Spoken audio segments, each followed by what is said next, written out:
is up, guys? Austin here, and welcome to the video. And today I'm going to be going over what a weight loss plateau is, how to know if you're actually in a weight loss plateau or if it's due to other factors, and what you should do, next steps to take if you're actually in a weight loss plateau. And without further ado, let's get into the topic of the video. And so what is a weight loss plateau? This is typically defined by if your goal is mainly weight loss and you've seen no changes in your weight for at least 3 weeks. And this is the one point that I really want to drive home. It's if you are stuck at a certain weight point for at least 3 weeks, that is the main determining factor if you've hit a weight loss plateau or not. If you have not been dieting consistently for at least 3 weeks, then I would definitely take a step back and look at your diet, see if you really are in a calorie deficit. If you know for 100% sure that you are in a calorie deficit, then you can say that you're in a weight loss plateau. But other than that, really dial in your nutrition and make sure that you are in a calorie deficit, because more often than not, the people that I work with, they are not in a consistent calorie deficit and they'll blame a weight loss plateau when in reality they're not tracking their food accurately enough, they're not doing all these things correctly, and that's why they're not seeing weight loss, not because they are in a weight loss plateau or some other factor that is out of their control. It typically is for reasons that are totally in their control and they're just not being as consistent or accurate as they could be. Now that we've discussed what a plateau is and how to determine if you're actually in one, now let's assume that you've checked yes to all of the boxes. You know that you're in a calorie deficit, you know you're tracking your food consistently, and you know that you're for sure in a plateau. What do you do? And the first thing I would stress that you do is definitely triple check your tracking. I know this may sound redundant, but the first step is always checking that you're tracking everything accurately, being consistent as possible with your calorie intake, your exercise tracking. If you're tracking the calories you burn, I suggest you don't. But definitely triple checking the amount of calories that you're putting into your body, because more often than not, we underestimate the amount of calories that we're eating. We tend to have a few bites here, a few snacks here and there, and all these little things that might seem little by themselves, they all add up. And you might be eating a few hundred calories over your deficit, and that can put you at maintenance or can just put you in a surplus. And that's why you're just not seeing the results that you used to be. Because let's face it, when we first start out, we're super motivated, we are super accurate and super on point with everything. But you know, a few weeks down the line or maybe a few months down the line, you kind of get comfortable with the process and you feel just sort of more loose with it. You feel comfortable, so you're like, oh, I can kind of take a step back. I don't have to be as meticulous. I don't really have to pay attention all that much, because you're just more comfortable with the process. And by being more comfortable, you're not tracking as diligently as you could be. And so this can lead to just the overconsumption of calories, even if it's by a little by little adds up to a lot. You know, I say this about making progress little by little. Progress adds up to a lot. This can definitely work the other way, work against you by having little bit of calories here and there, and then that really adding up and messing with your progress. Now, the first thing that you should always focus on is going back to your roots. Remember how you first started with tracking everything meticulously and being super dedicated and being super consistent with everything. Always go back to the process and really track everything that you are putting into your mouth. This way you can know for sure if you've been giving yourself a little too much leeway or if it's due to other reasons, which we will dive into later. But the number one thing you should do is definitely pay a closer attention to tracking your food intake. And even if you swear that you have been paying very close attention to the amount of food that you're eating. Now, some common mistakes that people do make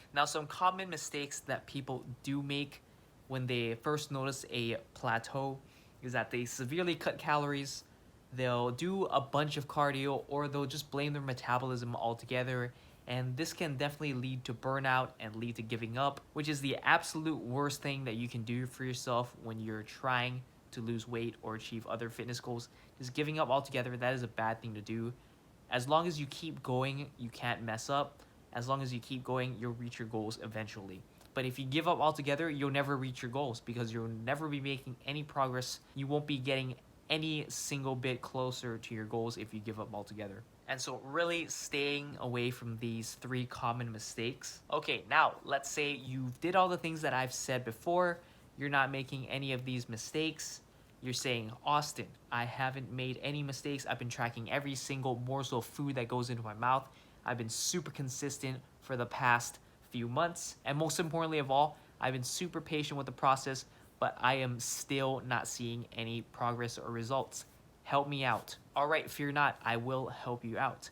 And so the number one thing that you should do if you are 150% sure that you've hit a plateau, you've been super consistent with tracking your food and everything, and you're just not making any progress towards your goal, first thing to do would be increase the activity that you are doing. The number one best thing you should be doing is to increase the amount of activity that you're doing, whether it's getting more steps, doing more cardio, increasing just the overall amount of energy that you're using on a day-to-day basis, and really increasing the amount of activity that you're doing on a daily basis while maintaining your calorie intake. That is the most important and number one thing that you should focus on.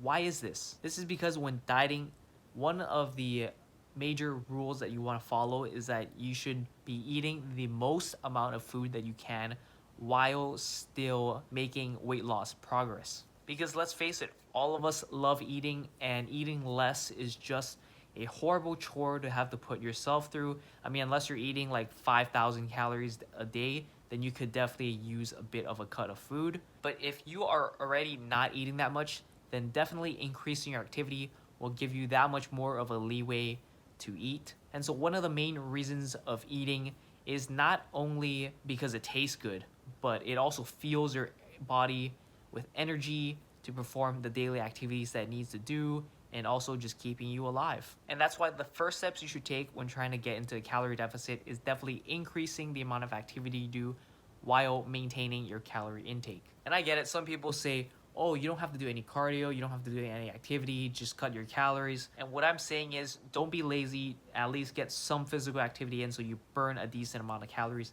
That way you can eat more, that way you can feel more energized, and who doesn't love more food, right? And also another thing, you definitely don't want to cut calories way too much, because the more food that you cut out of your diet, the less of a chance that you're going to be able to get vitamins, minerals, just essential nutrients that your body actually needs from eating foods. And so if you drastically cut your calories, you are gonna not only put yourself in a calorie deficit, but also a nutrient deficit as well. And at the end of the day, your body not only needs macronutrients like protein, fats, and carbs, but it also needs a lot of other essential vitamins and minerals, which help with all the vital functions in your body, such as keeping your organs running, keeping your cells repairing and growing, keeping everything running smoothly, doing all the background stuff. And it's not only about protein, carbs, and fats. It's about also getting your vitamins and minerals and all those little micronutrients that you get from food. So that is why I highly stress that you maintain your food intake as much as you can while also being able to lose weight. And now the final thing that you can apply if you've gone through all these other things that I mentioned, you have a high level of activity already. This should be the final and single resort that you should go to if you're still not seeing any results, although I don't see why you wouldn't be able to get any results. But at this point, if you still are not getting any results, only then can you cut your calories. And even then, do not cut it by too much. Cut it by 300 to 500 daily. This again ensures that you don't cut too much nutrient density out of your diet. You're still able to maintain a decent amount of calories and nutrients from your food, and you're still able to make progress and keep your energy levels up and be able to perform your activities well, and just keeping your body overall functioning well and functioning smoothly, and just keeping everything running and keeping you alive. Anyways, hope that helped you guys know what a plateau is, how to best bust through a plateau, how to know if you're actually in a plateau. And of course, let me know if you guys have any questions. Shoot me a DM on Instagram. You can leave a comment below. Like this video if you guys enjoyed it and learned something to apply to your everyday life. Subscribe for more, and I will see you guys in the next one.